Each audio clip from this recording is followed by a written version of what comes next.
사도행전 6장 8절에서 15절입니다. 제가 봉독해 드리겠습니다.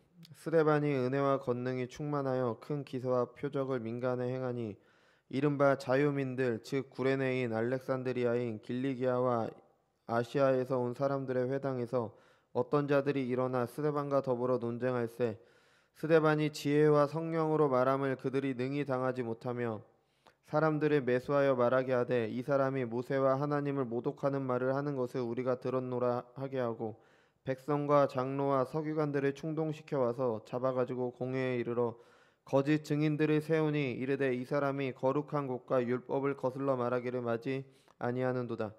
그의 말에 이 나사렛 예수가 이곳을 헐고 또 모세가 우리에게 전하여 준 규례를 고치겠다 함을 우리가 들었노라 하거늘 공회 중에 앉은 사람들이 다 스데반을 주목하여 보니 그의 얼굴이 천사의 얼굴과 같더라. 아멘. 잠시 기도하겠습니다. 주님 감사드립니다. 이 시간 주님의 말씀 듣는 시간입니다. 우리 안에 계신 성령께서 함께 하셔서 듣는 말씀 가운데 하나님의 음성을 듣는 자들 될 수 있도록 인도하여 주옵소서. 들려서 전해지는 하나님의 말씀 앞에 우리가 저항하는 것이 아니라 그 말씀에 굴복하여서 하나님의 말씀이 옳다, 내가 틀리다를 고백하고 인정하는 자들 될 수 있도록 인도하여 주옵소서. 그래서 이 세상 가운데 내 뜻이 아니라 하나님의 뜻대로 살아가는 저희들이 될 수 있도록 인도하여 주옵소서. 감사드리며 사랑이 많으신 예수님의 이름으로 기도드렸습니다. 아멘. 말씀드린 것처럼 사도행전은 말씀이 흥왕했다는 것을 기준으로 네 부분으로 나눌 수 있습니다. 6장 7절과 12장 24절 그리고 19장 20절 그리고 사도행전의 마지막에 보면은 그런 내용이 나오죠. 그래서 그걸 기준으로 네 부분으로 나눕니다. 그래서 사도행전의 네 부분을 보면은 각각 예루살렘과 그 다음에는 온 유대와 그 다음에 사마리아와 땅끝까지 복음이 전해주는 그 과정을 이렇게 네 개의 부분으로 나눠서 잘 보여줍니다. 그러니까 예수님께서 명령하셨죠. 너희 성령이 너희에게 임하면 너희가 권능을 받고 온 유대와 사마리아와 땅끝까지 이르러 내 증인이 되리라. 그러니까 이 말씀이 그대로 사도들이 그대로 행하는 것을 잘 보여주고 있고요. 또 주님의 말씀이 그대로 잘 이루어지고 있다는 것을 우리에게 잘 말해줍니다. 지난주 본문까지가 첫 부분이었죠. 그래서 예루살렘에서 하나님의 말씀이 흥왕하고 예루살렘의 주된 사람들 중 하나인 제사장들도 많은 수가 복음에 복종했다는 그런 내용으로 마무리가 됐습니다. 물론 그 과정에는 많은 문제가 있었습니다. 아나니아와 삽비라 문제도 있었고 사도들이 당국에 핍박을 당한 것도 있었고요. 그리고 구제로 인한 헬라파와 히브리파의 갈등도 있었습니다. 여러 문제들이 있었지만 잘 해결되었죠. 그 중에서도 특히 우리는 지난주까지 봤던 6장에서는 구제로 인한 다툼이 있었을 때 사도들은 기도와 말씀에 전념한다 했고 이 일을 맡을 사람들을 세웠습니다. 근데 세운 사람들의 이름을 보면요, 다 헬라식 이름입니다. 그러니까 이 사람들은 헬라파였던 거예요. 그러니까 아주 지혜롭게 해결이 됐죠. 아주 그 헬라식 이름으로 그 마지막에 니골라라는 사람은 안디옥 사람입니다. 그러니까 이방인이죠. 아주 그냥 헬라파 사람들로 이 일을 맡은 사람들이 다 세운 겁니다. 그러니까 히브리파가 어느 정도 양보를 한 거죠. 왜냐하면 히브리파 사람들이 자기들이 원했다면 그 자리를 할 수도 있지만 헬라파 사람들한테 맡긴 겁니다. 왜냐하면 헬라파에서 그 말이 나왔으니까 우리가 뭔가 좀 불만이 나왔기 때문에 그들한테 다 맡긴 거죠. 그러니까 아주 지혜롭게 잘 마무리가 됐습니다. 이런 교회의 문제들도 다 잘 해결이 됐어요. 그래서 말씀이 더 흥왕해지고 이제 교회는 형통할 일만 남은 것처럼 보입니다. 그런데 그렇지가 않습니다. 예수님께서 당하셨던 고난이 교회에 계속 있게 됩니다. 이제 말씀이 우선되는 참다운 교회 모습을 이루어가고 있는데 그러면은 교회가 하나님의 뜻을 이루고 있으니까 좀 만사 형통해야 되는 거 아니냐, 우리 그렇게 생각할 수 있는데 반대입니다. 여전히 세상은 교회를 반대합니다. 여전히 핍박이 있습니다. 신자들은 여전히 고난과 핍박 가운데 있어야 되는 거예요. 그러니까 오늘 본문에도 교회에 반대하는 사람들이 등장을 하죠. 이전에 등장했던 반대자들과 본질적으로는 같습니다. 반대하는 내용이 비슷해요. 근데 이들의 내용을 살피면서 우리가 이제 교회와 교회의 메시지인 복음이 어떠한가에 대해서 우리는 오늘 함께 살피도록 하겠습니다. 구제의 문제로 뽑힌 7명을 보통 우리는 7집사라고 하죠. 근데 집사라는 단어는 그 성경에는 나오지 않습니다. 그냥 섬기는 일을 하도록 사람들을 뽑았다, 그 정도로만 나와요. 그래서 근데 집사라고 해도 크게 상관은 없겠죠. 그래서 7집사 중 하나인 스데반이 은혜와 권능이 충만해서 기사와 표적을 행했습니다. 뭐 이걸 가지고 또 뭐 사도들이 안수해서 사도들이 가진 권능이 이렇게 뭐 임파테이션이라 그러나요? 뭐 이렇게 해서 뭐 성령이 같다 뭐 그렇게 하는데 뭐 아닙니다. 그냥 안수는 직분을 맡긴다라는 의미만 있을 뿐입니다. 권위를 위임하는 거지 뭐 사도들이 안수한다고 성령이 그렇게 이동한 뭐 사도들이 성령의 능력을 함부로 주고받고 할 수가 없습니다. 성령은 하나님이십니다. 사람이 조종할 수가 없습니다. 우리는 이거를 좀 분명히 해야 됩니다. 뭐 아무튼 스데반이 이제 표적과 기사들로 복음을 전할 때 이제 반대하는 사람들을 만났죠. 예루살렘 안에는 이제 디아스포라 유대인들, 그러니까 많은 지역에 흩어져 살던 유대인들을 위한 회당이 있었다고 합니다. 왜냐하면 절기가 되면은 성전에 와서 이제 그 절기를 지켜야 되니까 지역 그 흩어졌던 지역에서 예루살렘으로 와야 되겠죠. 그러니까 있어야 될 곳이 있기 때문에 뭐 회당이 있었던 것 같습니다. 이런 회당에서 이제 스데반과 유대인들과의 논쟁이 있었습니다. 그러니까 헬라파 그리스도인은 아니지만 어쨌든 그 디아스포라 유대인들과 헬라파 그리스도인인 스데반 사이에 논쟁이 있었던 겁니다. 이처럼 복음은 어디를 가나 반대를 만나게 되는 거예요. 그 예루살렘에 살던 유대인들만 복음을 반대한 게 아니라 멀리 흩어져 살던 조금 진보적인 생각을 가지고 있었겠죠. 뭐 아무래도 예루살렘에만 머물던 사람들보다는 좀 더 넓은 세계에 흩어져 사니까 보다 좀 그런 생각을 가졌을 텐데 그 사람들에게도 반대를 받게 됩니다. 제가 사도행전을 계속 다루면서 말씀드릴 수밖에 없는 게 뭐 복음은 누구나 다 반대를 한다는 겁니다. 계속해서 반대를 만나게 돼요. 앞으로 우리가 진행하면서 볼 테지만 사도 바울이 선교 여행을 하는 것을 보면 똑같습니다. 어느 지역에 가면 그 회당에 가서 복음을 전해요. 그럼 일부는 믿고 일부는 반대합니다. 바울을 죽이려고 하니까 다른 지역으로 갑니다. 이게 선교 여행의 패턴이에요. 그러니까 계속 반대를 만나게 되는 겁니다. 그래서 이걸 보면은 뭐 현대인들이 너무 성숙해서 복음을 받아들이지 못하는 게 아니라는 것을 우리가 알 수도 있어요. 그러니까 뭐 많은 지식을 갖춘 현대인들이 수천 년 전 팔레스타인에서 발생한 종교가 믿기 어려워서 복음을 받아들이지 못하는 게 아닙니다. 그냥 복음이 싫은 거예요. 복음을 믿지 못하는 겁니다. 반대로 말하는 사람들도 있죠. 성경이 말하는 것들 사람이 이해하기 너무 어렵다. 그러니까 용어가 너무 어렵다. 뭐 이런 것들 그런 거 신학자들이나 목사들이나 알아야지. 보통 우리 신자들이 이런 거 알아서 뭐 하냐? 그럴 거 아니라 사람들이 뭘 좋아하는지 알고 그 사람들이 교회에 올 만한 것들 그것에 집중해서 사람들을 교회로 오게 해야 될 것 아니냐? 뭐 사람들이 좋아하는 것들, 사람들이 원하는 것들 들어줘라. 그래서 좀 말이 안 되는 거 뭐 병자를 고쳤다, 죽은 자가 다시 살아난다 이런 거 빼고 좀 어려운 내용들 뭐 칭이니 성화니 양자대민이 뭐 이런 거 다 빼고 그냥 사람들이 좋아하는 것들 하자. 한쪽에서는 복음이 너무 오래된 것이기 때문에 지성을 갖춘 현대인들이 믿기 어렵다고 말하고 다른 한쪽은 성경이 너무 어려워서 사람들이 믿지 못한다고 말합니다. 그러니까 뭔가 좀 이상하죠. 그죠? 어떤 사람은 뭐 우리가 너무 많이 아니까 못하고 어떤 사람은 우리가 너무 몰라서 못한다 이렇게 얘기를 하는 거죠. 그죠? 교리를 처음 시작할 때 이건 대부분 듣는 말입니다. 교리 너무 어렵다. 그죠? 교리 교육한다면 환영하지 않습니다. 교리 말고 사람들이 올 만한 걸 해야지. 사람들이 좀 알아들을 수 있는 만한 걸 해야지. 그래야지 사람들이 들을 거 아니냐. 이건 많은 설교자들이 고민하는 이유 중 하나입니다. 그런데 복음은 언제나 반대를 받아왔습니다. 뭐 지금 시대의 사람들이 뭔가 특별해서 그런 게 아닙니다. 사람들이 좋아할 만한 것으로 사람들이 교회에 오게 할 수는 있습니다. 뭐 저는 그런 능력이 안 되지만 그런 능력이 되시는 분들은 그런 것들을 잘해서 이렇게 교회에 오게 할 수 있습니다. 하지만 하나님의 자녀가 되게 할 수는 없습니다. 이건 너무 명백한 겁니다. 복음은 구원을 주시는 하나님의 능력입니다. 사람에게서 시작하지 않고 하나님에게서 시작을 해야 되죠. 복음의 위대함을 맛보지 못했기 때문에 사람에게서 시작하려고 하는 겁니다. 사람에게서 자꾸 다른 방법을 찾는 거예요. 뭐 저도 복음의 위대함을 100%다 한다고 말씀드릴 수는 없죠. 그렇죠? 그렇기 때문에 수도 없이 흔들립니다. 늘 흔들려요.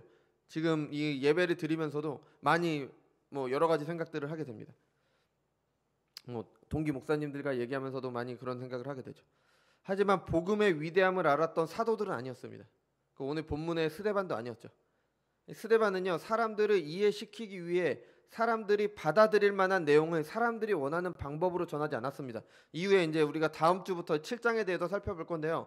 7장의 내용을 보면은 한마디로 그거예요. 너희가 예수님을 죽였다. 너희는 선지자들을 늘 죽여왔다. 그게 너희의 조상이고 너희의 모습이다.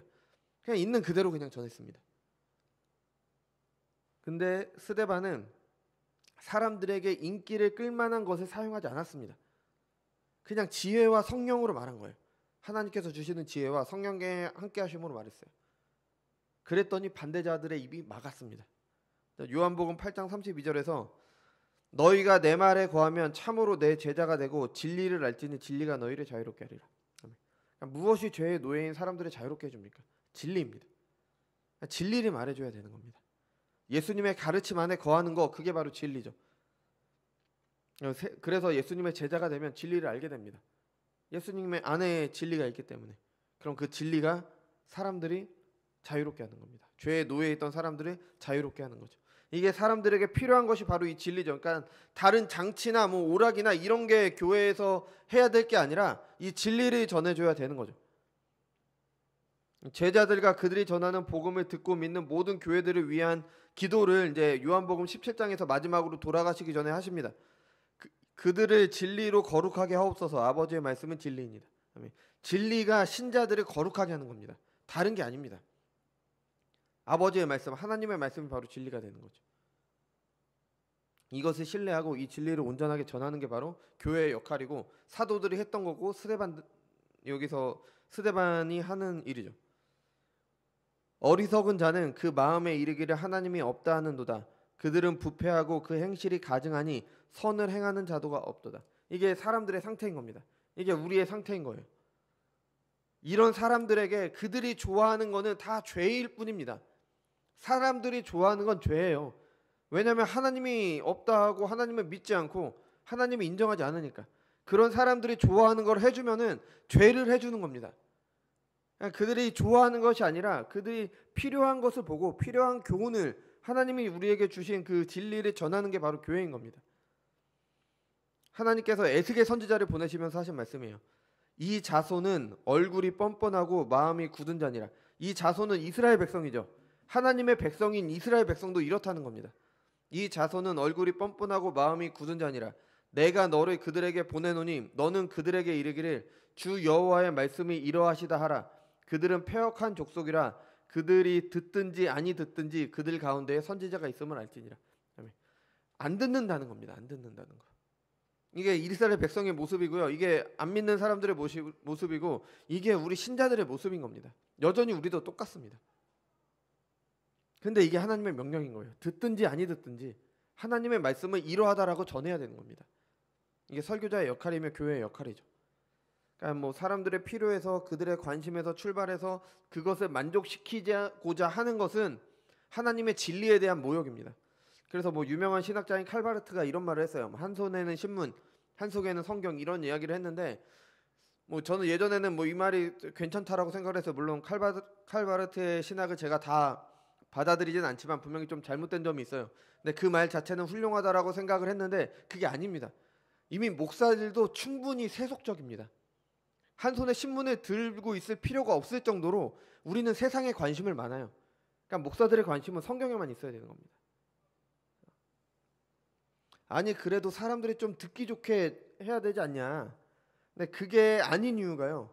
복음이 세상의 가르침이 아니기 때문입니다. 본질적으로 달라요. 복음은 세상의 가르침은 다 사람들이 만든 거예요. 그러니까 사람들을 위해서 만든 겁니다. 근데 복음은 하나님에게서 나온 거예요. 아예 본질이 다른 거죠. 요즘 한창 대선 준비하는데 이제 한창 후보자들이 유세를 하잖아요. 이 사람들은 사람들의 마음을 기쁘게 하려고 그들의 가려운 것을 긁어주려고 많은 노력을 하죠. 그래서 사람들의 마음을 얻어서 표를 받기 위한 거죠. 이게 뭐 당연히 그렇게 해야 되는 거죠. 자신을 뽑아주는 사람들을 위해서 일해야 되는 거잖아요. 그죠? 그러니까 당연히 그런 공약을 내고 그거를 실천을 해야 되는 거죠. 물론 뭐 눈앞에 작은 이익으로 표를 사려고 하는 거는 그건 좀 문제일 테지만 크게 볼 때는 사람들이 가려운 것을 긁어줄 줄 알아야지 그게 좀 잘하는 그런 정치를 잘하는 그런 정치인이죠. 영업하는 사람도 마찬가지입니다. 뭐 제가 영업을 해본 적은 없지만 뭐 요즘 제가 뭐 좀 많이 봤던 게 잘못된 방식으로 중고차를 파는 사람들이 뭐 누구를 거의 감금하다시피 하고 협박해서 영업을 하는데 이건 잘못된 방식이죠.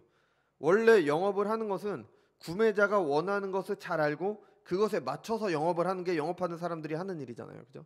그러니까 소비자를 이렇게 잘 맞춰서 이렇게 해주는 거, 그죠? 그게 소비자가 하는 겁니다. 그러니까 정치인이나 영업하는 사람들은 이런 일을 해야 되는 거, 이런 일에 재능도 있어야 되고요. 사람들이 설득력 있게 말할 줄도 알아야 돼요. 그들을 이렇게 잘 구슬릴 줄도 알고 그래야 되는 거죠. 하지만 복음은 전혀 아닙니다. 복음은 받은 은혜와 성령의 권능으로 전하는 겁니다.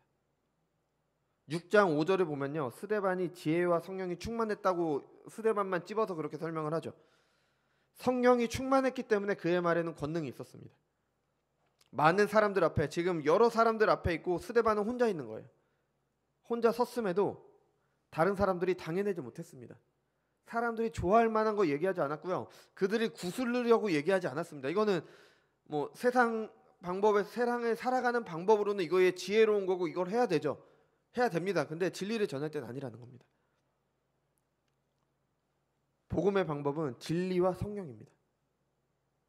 복음이 복음인 이유는 하나님에게서 온 것이기 때문에, 믿는 자에게 구원을 주시는 하나님의 능력이기 때문에, 사람들이 원하는 것을 찾고 그것을 전함으로 복음의 영광을 축소시키지 말아야 되는 거죠. 이런 게 어떤 게 있냐면요, 대표적인 게 11조 안 해도 된다, 헌금 덜 해도 된다. 요즘 이런 얘기하는 거 유튜브에 굉장히 많이 돌아다니잖아요. 11조 정신이 뭔지도 모르고 헌금을 왜 하는지 모르기 때문에 하는 말입니다. 그냥 사람들이 헌금 내는 거 싫어하니까, 11조 내는 거 싫어하니까 그 사람들이 가려운 거 긁어주는 것 뿐입니다. 뭐 이거에 대해서 나중에 시간이 있을 때 그렇게 좀 더 자세히 나누는 시간을 갖도록 하겠습니다. 그냥 그런 것들이 잘못된 거라는 거예요. 사람들을 잘 구슬려서 어떻게든지 자기 인기를 끌려는 그런 게 되는 거죠. 근데 그렇게 하면은 복음의 영광을 축소시키는 겁니다. 사람의 철학이 아니기 때문에 성령만이 그것을 듣고 믿게 하실 수 있습니다. 아니 누가, 뭐 저도 마찬가지고, 누가 자기 돈 이렇게 공짜로 뭐 헌금, 뭐 나쁘게 말하면 그런 거잖아요. 그러니까 내 돈 그냥 이렇게 주는 거잖아요. 그죠? 우리의 입장이 아니라 그냥 보통 사람들이 보기에 우리의 입장에서는 하나님께서 우리에게 주신 것 가운데 일부를 나의 전부는 하나님의 것입니다라는 신앙 고백으로 드리는 거잖아요. 그게 아니라 뭐 그냥 이렇게 돈 내는 거 누가 좋아하겠어요. 그죠? 그런데도 헌금을 해야 된다라고 얘기를 하는 겁니다. 왜? 그게 진리이기 때문에. 하나님께서 말씀하신 거니까. 그러니까 근데 그거를 듣고 그 사람을 변화시킬 수 있는 거는 사람이 할 수 있는 게 아닙니다. 하나님의 말씀이기 때문에. 성령의 조명하심을 통해 빛을 비추는 일을 통해 죄인들을 변화시킬 수 있는 거예요. 그러니까 성령께서 비추실 때, 우리가 조명하신다고 하잖아요. 비추실 때 그 말씀을 통해 그 사람이 변화가 되는 거지, 뭐 내가 말을 잘해서 내가 잘 설득해서 그 사람을 변화시킬 수 있는 게 아닙니다. 물론 설교자는 최선을 다해서 준비를 합니다. 하나님의 말씀을 있는 그대로 전하기 위해서 준비를 하지만 결국 하시는 거는 성령께서 하시는 겁니다. 현대인들이 가진 지식으로 이해하지 못하고요, 그들이 배우기 싫어하는 것은요, 그들의 수준이 그것밖에 안 되는 겁니다. 뭐 대단해서 그런 게 아니에요. 대단해서 하나님을 믿지 못하는 게 아니라 하나님을 믿지 못하는 수준인 겁니다. 죄인들인 상태인 겁니다. 그렇다고 해서 복음을 사람의 수준으로 끌어내리려는 거는요, 그 하나님의 영광을 축소시키는 겁니다. 믿는 모든 사람을 구원하는 하나님의 능력인 복음의 위대함은요, 그것을 통해 나타난 모습으로 우리는 알 수가 있습니다. 뭐 지난주에 말씀드린 것처럼 복음은 표면적인 변화가 아닌 전혀 다른 사람으로 태어나게 합니다. 그러니까 거듭나게 하는 거죠. 하나님께서 아무것도 없을 때 빛이 있으라 하시면서 이 세상을 창조하셨습니다. 그 능력으로 사람이 새롭게 태어납니다. 지난주에 말씀드렸잖아요. 그 능력을 우리에게 비추셨다. 그걸 통해서, 그 능력과 같은 능력을 통해서 우리가 거듭났다. 이렇게 성경이 말을 하고 있잖아요. 그러니까 복음만이 그것을 가능하게 하는 거죠. 그러니까 그 결과 하나님의 자녀로 살게 됩니다. 하나님의 자녀로 살게 되는 그 모습이 복음의 영광을 드러내는 겁니다. 뭐 간단하게 여러 가지 모습들이 있지만 그걸 다 살펴볼 수 없으니까 이 6장에만 나온 걸로 보면요, 우리가 아까 살펴봤듯이 초대교회 안에 이제 교회 안에는 헬라파가 있었고 히브리파가 있었죠. 또 안디옥 사람 니골라도 있었던 걸로 봐서는 이방인들도 좀 소수가 있었던 것 같습니다. 그죠? 그리고 헬라파도 한 지역에서 온 사람들이 헬라파가 아니에요. 오늘 보면은 자유민들, 즉 자유민은 로마의 노예였다가 아마 좀 자유롭게 된 사람들을 자유민들이라고 그렇게 말하는 것 같습니다. 그 자유민들이 구레네에서 온 사람이 있었고 뭐 알렉산드리아, 길리기아, 아시아, 그러니까 우리가 선교 여행 지도를 봤잖아요, 그죠? 그 지도를 통해서 확인할 수 있듯이 많은 지역에 흩어져 있던 사람들이 다 그냥 헬라파라고 하는 겁니다. 그러니까 디아스포라, 헬라어를 주로 사용하는 사람들이니까. 예, 그렇게 많은 사람들이 여러 곳곳에서 온 사람들이 있었습니다. 그런데 베드로는요 3절에서 보면은 이렇게 얘기해요. 형제들아, 그들을 모두 형제라고 부릅니다. 국적이 달랐고 직업이 달랐어요. 물론 유대인이라는 그런 의식이 있었지만 뭐 다른 나라에서 사니까 그냥 다른 나라 사람인 겁니다. 우리도 미국에서 사는 우리나라 교포들 있잖아요. 그러니까 약간 그런 느낌인 거예요. 그런데 그리스도 안에서 한 가족 한 형제였습니다. 이 베드로가 신자들의 형제라고 부른 것은 우리가 쉽게 볼 일이 아닙니다. 우리나라는 한민족이라는 걸 자랑하잖아요. 우리는 단일 민족이다, 한민족이다 자랑을 하잖아요. 근데 우리나라 사람들 사이에도 벽이 있잖아요. 지역 감정 있죠. 그죠? 지역마다 뭐 아주 난리가 나죠. 특히 정치 때문에 뭐 진보와 보수로 양쪽으로 나뉘어져 있잖아요. 또 뭐 페미니즘과 그것을 반대하는 사람들도 나뉘어져 있죠. 자신이 어느 입장이냐에 따라서 속한 공동체가 어디냐에 따라서 분열되는 게 바로 사람들입니다. 교회 안에도 분열이 있었어요. 그래서 뭐 고린도 교회 편지할 때 너는 아볼로파, 바울파라고 하지 마라. 우리는 모두 그리스도 안에서 한 형제다. 바울 이렇게 말하는 내용도 있습니다.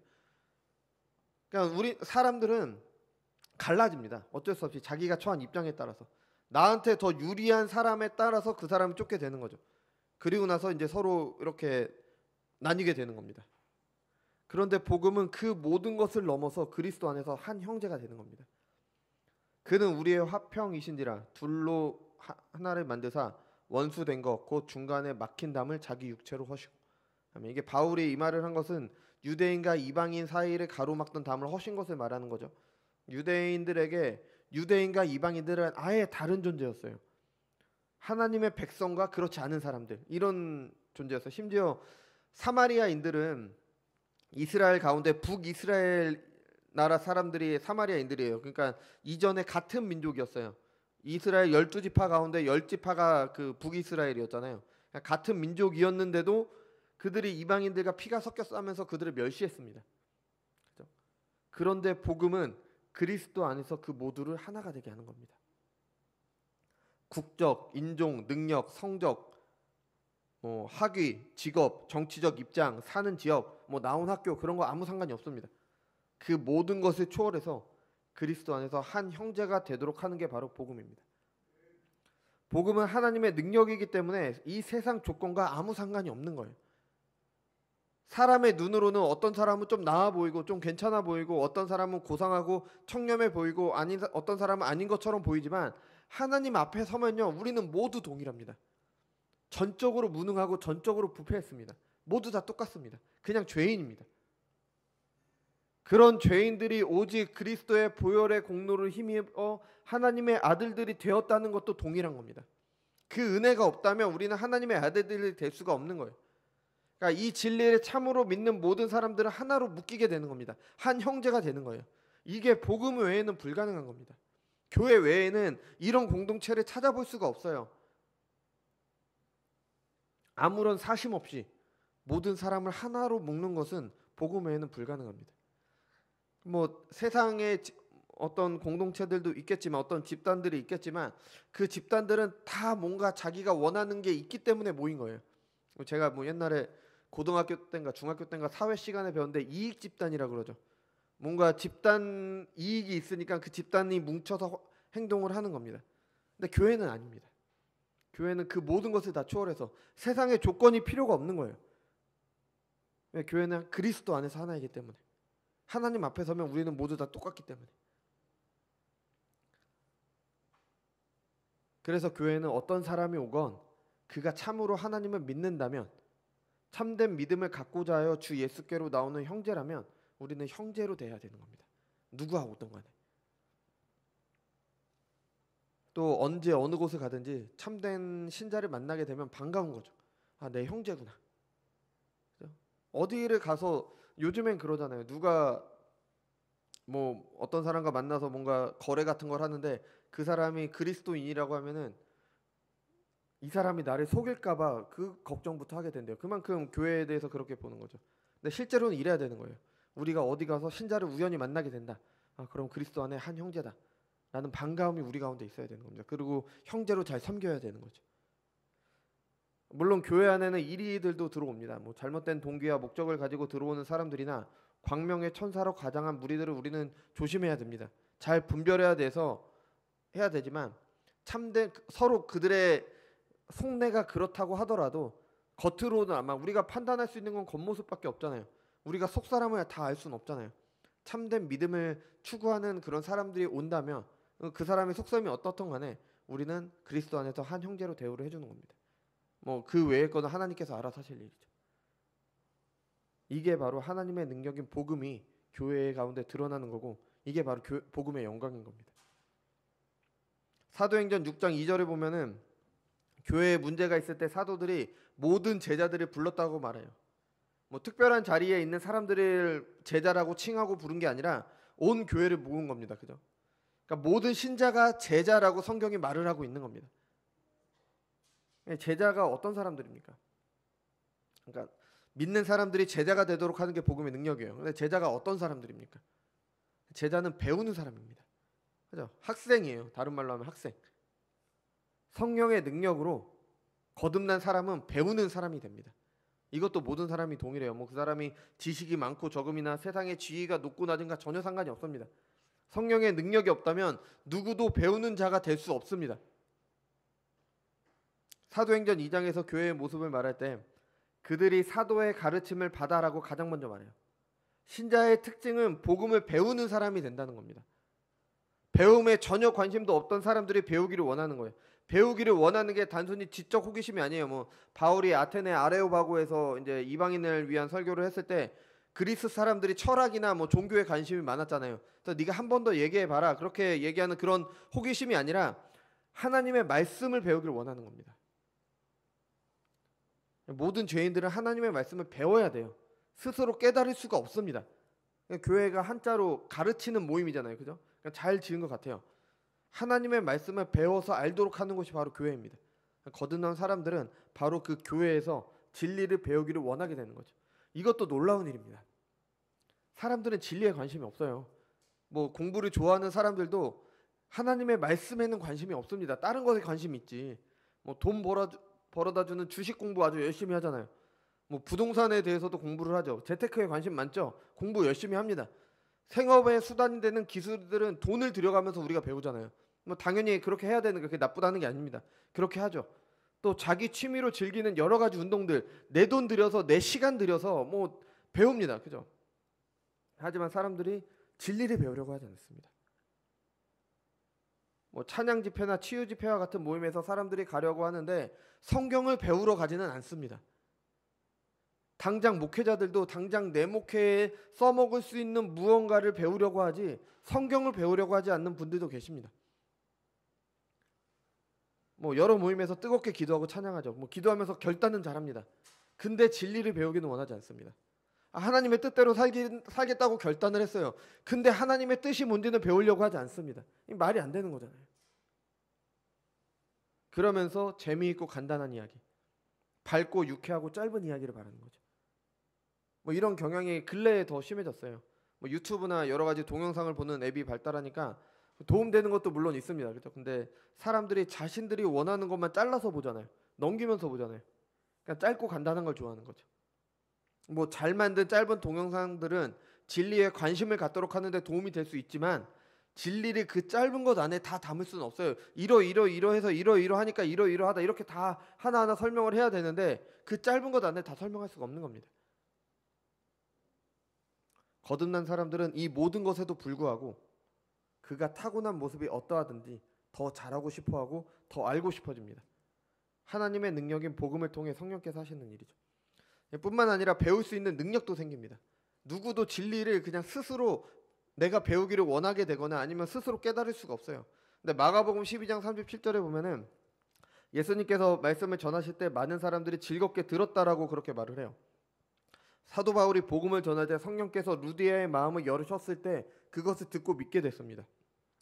주님의 복음은 사람들이 이해하기 어려운 거예요. 오병이어의 기적을 베풀었을 때 사람들이 예수님을 따랐습니다. 근데 예수님께서 그 의미를 전하시자 생명의 떡 대신 주님을 전하시자 주님을 버리고 떠났잖아요. 사람들이 이해를 하지 못한 겁니다. 바울이 복음을 전했을 때 아덴에 있는 사람들, 평소에 논쟁을 즐기던 사람들, 지식이 있었겠죠.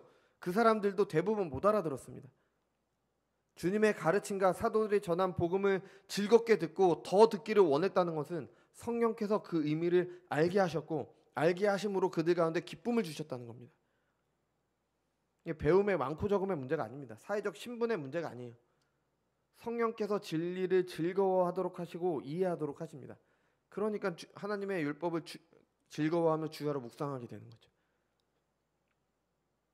사도행전 20장에 바울이 하루 종일, 사도행전 20장에 보면요, 그 유두고가 떨어져 죽는 그런 내용이 나오잖아요.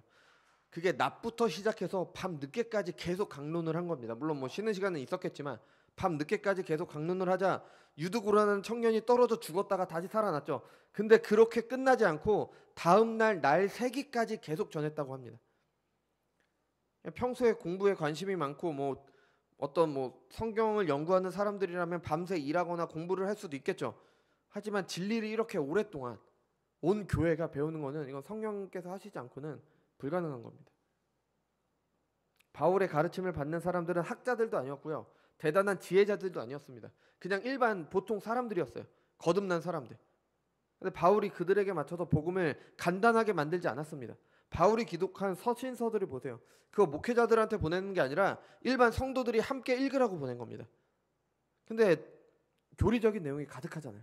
교리가 거의 다 바울 서신에서 많이 나옵니다. 그냥 모든 성도들을 위한 편지입니다. 처음에 교리 배울 때 다들 그렇게 어렵다고 하셨잖아요. 근데 지금은 어떠세요? 뭐 물론 익숙해진 것도 있죠. 말 좀 용어가 익숙해진 것도 있지만 그렇게 어렵지 않습니다. 성령께서 원하도록 하시고 이해하도록 하시는 겁니다. 이게 교회에서 볼 수 있는 복음의 영광입니다. 말씀을 배우길 원하고 배운 걸 이해하고 그것을 기뻐하게 하는 것. 이게 성령께서 일하시지 않으면, 복음이 아니면 이건 불가능한 겁니다. 뭐 그 외에도 많이 있죠. 그러니까 거듭난 신자들의 삶의 모습은 모두가 같이 복음의 영광을 드러내는 겁니다. 하나님의 진리인 복음의 영광을 드러내고 궁극적으로는 하나님의 영광을 드러내게 되는 거죠. 로이드 존슨 목사님께서 하신 말씀이에요. 현대 사이비 지성인들의 입맛에 맞추기 위해 복음을 축소시키고자 안달하며 아무나 쉽게 받아들일 수 있는 싸구려 메시지로 만들 방법이나 찾는 왜소한 현대인들은 얼마나 딱한 사람들인 줄 모릅니다. 부끄러운 줄 알아야 합니다. 이게 이미 1950년대 뭐 그때 하신 말씀이에요. 이런 복음의 영광을 경험하지 못했기 때문에 진리와 권능이 아닌 다른 방법, 다른 메시지를 찾게 되는 겁니다. 그럼 복음이 이렇게 대단한데 왜 그 복음을 믿고 가지고 전하는 교회는 핍박을 받고 교회는 왜 그것 때문에 힘들어지는지, 그거는 뭐 어떻게 설명할 수 있습니까? 우리 뭐 거듭난 신자들은 새 창조가 된다고 말씀드렸잖아요. 근데 그게 완벽한 사람이 되는 건 아닙니다. 여전히 죄인입니다. 그래서 교회 안에는 문제들이 있고 뭐 구제에 대한 문제가 있었잖아요. 그것처럼 여러 문제들이 있고 또 외부에서 어려움도 겪게 됩니다. 하나님께서 일시적으로 공중권세 잡은 자에게 이 세상을 다스릴 권한을 주셨기 때문에 이제 교회는 그 세상 가운데 살아가게 되는 거죠. 그래서 교회는 생존을 위해 싸워야 했습니다. 교회 안의 문제와 교회 밖의 핍박을 이기기 위해 생존을 위해 싸워야 됐죠. 그리고 그 싸움은 지금도 계속되고 있습니다. 지금도 참된 교회의 생존을 위해 싸워야 되는 시기입니다. 오후에 하는 십계명을 보면은 우리 교회들이, 또 내가, 우리 신자들이 얼마나 참된 믿음에서 멀어졌는지, 하나님의 말씀에서 멀어졌는지를 알게 됩니다. 잘못된 교회들이 커지고 잘못된 교회를 이끄는 지도자들이 교회들의 모임에서 힘을 갖고 그 교회를 좌지우지하려고 합니다. 지금도 그러고 있습니다. 교회에서 갈수록 하나님의 말씀이 사라지고 다른 것들로 대신하게 됩니다. 하나님을 섬기기 위한 것이 아닌 하나님을 통해 나를 섬기기 위한 게 대부분입니다. 나를 위해, 나의 만족을 위해, 나의 행복을 위해 교회 가서 하나님을 찾는 게 현대 교회의 모습입니다. 이런 교회들이 대부분인 이 시기에도 교회의 생존을 위해 싸워야 되는 시기인 겁니다. 세상이 기독교를 정복한 것처럼 보입니다. 시대 정신이 교회를 정복한 것처럼 보입니다. 그래서 우리도 그것에 따라가지 않으면 도태될 것처럼 보입니다. 교회사 가운데 그런 시기가 많았죠. 다니엘의 세 친구와 다니엘이 바벨론 왕에게 겪었던 일이 바로 그거고, 하나님의 백성들이 사라진 것처럼 보였던 그런 시기들이 있었습니다. 이후에 세상에 세워진 나라들이 교회를 핍박할 때마다 교회가 세상에 의해서 정복당한 것처럼 보일 때가 있었습니다. 하지만 없어지는 건 세상입니다. 교회는 사라지지 않습니다. 이후의 내용을 보면 스데반도 결국 순교를 하게 되죠. 하지만 그렇다고 교회가 사라지지 않습니다. 복음은 더 확장하게 됩니다. 이것을 어떻게 확신할 수 있습니까? 복음은 하나님에게서 왔습니다. 그래서 확신할 수 있는 거죠. 하나님이 어떤 분이십니까? 이 세상을 만드신 이 세상의 주인이십니다. 보이는 것과 보이지 않는 모든 것을 창조하셨습니다. 우리 눈으로 볼 수 있는 것과 뭐 해, 달, 강, 산 이런 것들과 보이지 않는 것, 뭐 공기 그런 거 말하는 게 아니라 세상을 운영하는 원리들 있잖아요. 그 원리들까지 다 하나님께서 만드셨고 다스려가고 계십니다. 뭐 사람들은 그것을 발견하는 것을 과학이라고 하죠. 뭐 지금 제 시간이 너무 많이 가서 좀 말이 빨라지는데요. 뉴턴이 사과를 떨어지는 거 보고 만류인력의 법칙을 발견했잖아요. 그 사람이 만든 게 아닙니다. 하나님께서 만들어 놓으신 것을 발견한 거죠. 뭐 우리 시대 뭐 로봇 여러 곳에서 사용되고 인공지능도 많이 발전을 하죠. 제가 뭐 그 원리들을 정확한 원리들을 다 알지는 못하지만 한 가지 확신 있게 말씀드릴 수 있는 건 뭐냐? 그런 것들 다 하나님께서 만드신 어떤 자연 속에서 아니면 사람 속에서 발견한 원리들을 발전시켜서 만드는 겁니다. 사람들이 하나님께서 만드신 것을 통해서 만드는 거예요. 그러니까 사람이 만든 것으로 하나님께서 주신 복음을 이길 수가 없는 겁니다. 그러니까 복음의 영광이 있을 거다. 교회는 사라지지 않을 거다. 확신할 수가 있는 거죠. 하나님에게서 온 것이니까. 온 세상을 창조하신 그분께서 그의 아들을 보내셔서 우리를 구원하겠다고 하셨고 이루셨습니다. 그를 믿는 모든 자들의 죄를 용서하시고 그들을 새로운 사람으로 창조하셔서 새 생명 가운데 행할 것을 약속하셨습니다. 하나님께서 약속하셨는데 그보다 더 확실한 게 어디에 있습니까? 아담에게 여자의 후손을 통해 구원하실 것을 약속하셨죠. 아브라함의 후손의 나라 아브라함을 통해서 그의 자손을 통해 세상을 구원할 것을 약속하셨습니다. 아브라함의 후손의 나라인 왕인 다윗에게 다윗의 후손에게 영원한 왕위를 주실 것을 약속하셨고요. 그 왕으로 예수님께서 오셨습니다. 아브라함과 다윗의 자손으로 예수님께서 오셨습니다. 선지자 이사야가 말한 우리에게 주신 바 된 한 아기, 그게 바로 예수님이십니다. 예레미야 선지자를 통해 그를 통해 맺어진 새 언약, 예수님께서 유월절 마지막 식사 가운데 주님의 피로 새 언약을 맺으셨습니다. 에스겔 선지자는 새 영을 주실 것을 말했는데 주님께서 승천하시고 성령께서 오심으로 그것을 이루셨습니다. 다니엘 선지자가 말한 하나님의 백성을 핍박하는 세상 나라를 멸하고 영원한 하나님 나라를 이루실 인자 같으신 분, 그분이 바로 예수님이십니다. 성경은 온통 이것에 대한 약속과 성취를 말하고 있습니다. 그리고 그 주님께서 다시 오시는 날까지 교회를 지키실 것을 약속하셨어요. 그냥 교회를 존재하도록 하는 것만이 아니라 이 세상 가운데 승리할 것을 약속을 하셨습니다. 이것을 너희에게 이르는 것은 너희로 내 안에서 평안을 누리게 함이라. 세상에서는 너희가 환난을 당하나 담대하라. 내가 세상을 이겼노라. 또 내가 내게 이르노니 너는 베드로라. 내가 이 반석 위에 내 교회를 세우르니 음부의 권세가 이기지 못하리라. 내가 너희에게 분부한 모든 것을 가르쳐 지키게 하라. 볼지어다 세상 끝날까지 너희와 항상 함께 있으리라. 너는 장차 받을 고난을 두려워하지 말라. 볼지어다 마귀가 장차 너희 가운데에서 몇 사람을 옥에 던져 시험을 받게 하리니 너희가 10일 동안 환난을 받으리라. 내가 죽도록 충성하라. 그리하면 내가 생명의 관을 내게 주리라. 이 모든 약속이 교회의 승리를 말하고 있습니다. 복음은 믿는 모든 자에게 생명을 주시는 하나님의 능력입니다. 복음을 거절하는 건 하나님을 거절하는 겁니다. 그 결과는 산산이 부서지는 것 외에 없습니다. 복음을 거절하는 사람들을 보십시오. 스데반의 말에 당연하지 못하자 사람들을 매수해서 거짓말로 고발을 하고 있어요. 그들에게 논리가 있습니까? 그들에게 지성이 있습니까? 그들이 사리분별을 하고 있습니까? 사도들을 옥에 가던 종교자들도 그랬고 예수님을 십자가에 못 박은 사람들도 그랬습니다.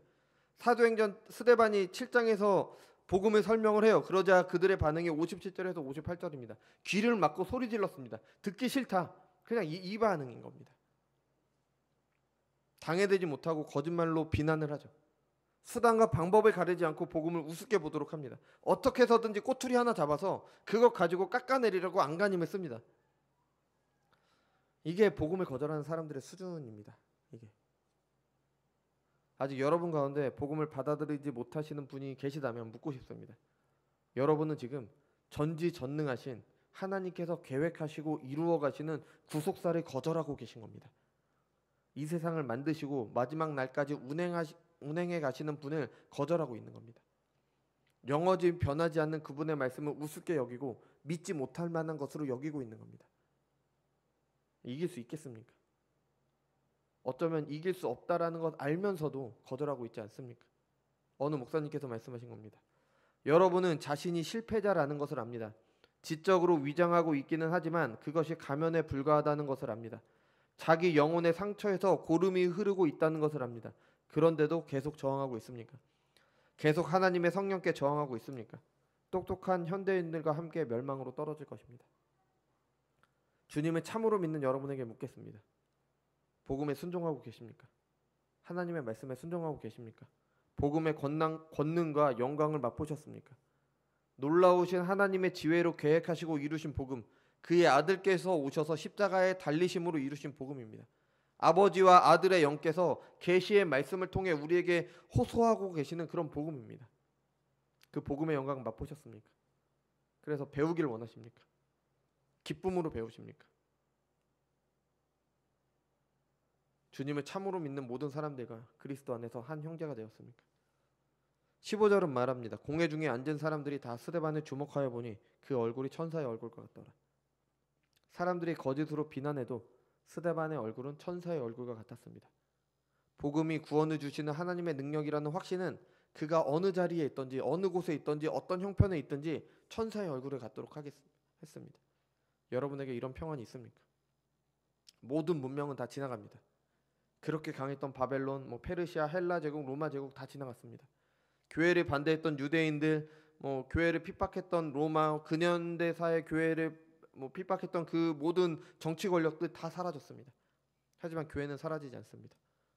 그러므로 모든 육체는 풀과 같고 그 모든 영광은 풀의 꽃과 같으니 풀은 마르고 꽃은 떨어지되 오직 주의 말씀은 세세토록 있도다 하였으니 너희에게 전한 복음이 곧 이 말씀이니라.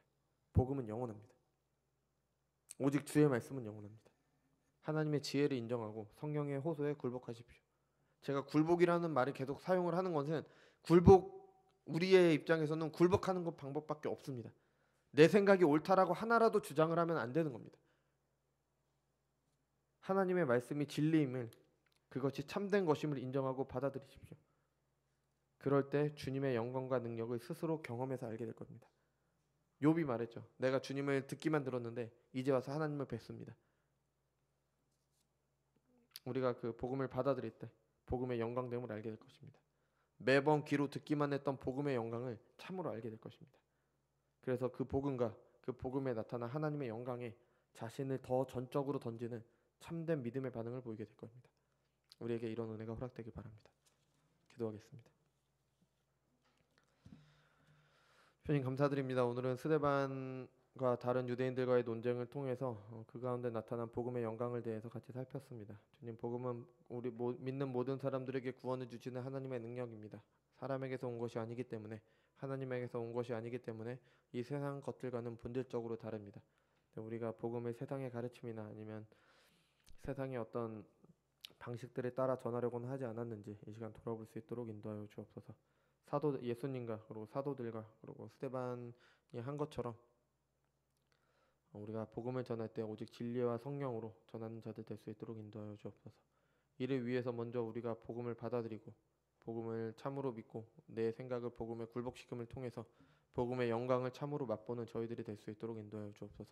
그래서 복음의 영광을 맛봐 알기 때문에 다른 것으로 그 영광을 축소시키려고 하는 것이 아니라 오직 그리스도의 영광, 복음을 통해 나타난 하나님의 영광만을 드러내기를 간절히 원하며 우리의 삶 가운데 실제 하나님의 말씀대로 사는 삶을 통해서 그 영광이 드러날 수 있도록 인도하여 주옵소서.